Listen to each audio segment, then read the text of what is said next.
Kailan mo nalaman na si Toro na ang makakalaban mo? Ah, yun po, yun nga po yung ano, pinalitan daw yung kalaban ko. Lately lang mga 1 week lang po, ko lang po talaga nalaman na ano, yun, may pinalit. Nakalaban mo na si Inoue sa championship, 2 division world champion ka, tapos eto ilalaban ka sa hindi naman sa minamalit natin 'no, unknown boxer siya kasi chine-check ko sa YouTube, eh. Titingnan ko sana yung highlights, wala akong makita. Anong pakiramdam mo na eto yung tinapat sa'yo?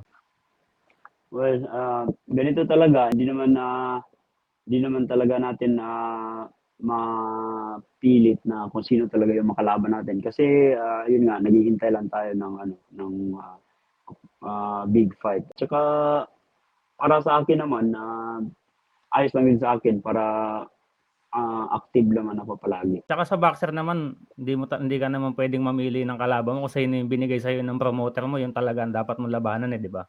Tama, tama sir. Bale, kumusta yung training mo ngayon sa paghahanda mo kay Toro? Yang kasi wala nga hindi nga namin makita yung ano niya, eh, kung anong style siya, anong kung papaano siya lumaban. Paano mo pinaghahandaan yung ganitong boxer na hindi mo alam kung papaano lumaban?